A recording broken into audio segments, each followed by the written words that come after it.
totaling to as much as 3 inches of snow fell this morning. The 3-inch amounts were more than I would have expected we would have seen. The timing was right when it was going to be, which was the morning drive, which was, of course, bad for a lot of us. Now, down to the south, here are some tremendous thunderstorms. If you have relatives that live down in the Sunshine State of Florida, give them a call. They'll tell you a story about the thunderstorms that ripped through today. Most of the state still making their way down to Lake Okeechobee. This is a huge storm in terms of the energy and the amount of moisture associated with it. This is the one that's going to come north and run into the cold air. Notice it's in the 40s to the mid-Atlantic, so it'll be a rain-changing snowstorm when you get all the way back up through D.C. Once you get Baltimore northeast, it's a mostly snow event. Here at home, start time for tomorrow, 1:30 p.m.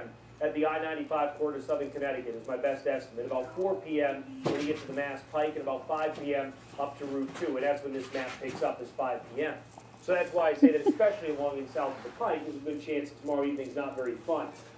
You know, there is some discrepancies. Does it come in light or does it come in pretty steady? I got to tell you, with the amount of moisture we're seeing down in the Gulf of Mexico, these things rarely start light when they're that moisture loaded. They usually just come in with a bang, and that's what I'm thinking may happen tomorrow evening. Now, it snows overnight tomorrow night. Everything starts to shift east Thursday morning. Still snowing, but during the mid-morning to midday, from west to east, we'll shut things down, we'll dry things out a bit as we head to the Thursday evening.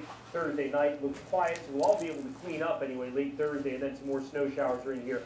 Perhaps some heavier squalls on Saturday. In the meantime, you know, here are the snowfall amounts. If you were watching last night, I really haven't changed much. I've done a couple of small things. I've tugged the rain snow line a little bit farther southeast down to the Cape Cod Canal. We've at least allowed for some wetter snow along the south shore. Keep in mind, too, the winds are going to be gusty, up over 45 miles an hour for the immediate coastal locales, so power outages will be possible with the heavy wet snow.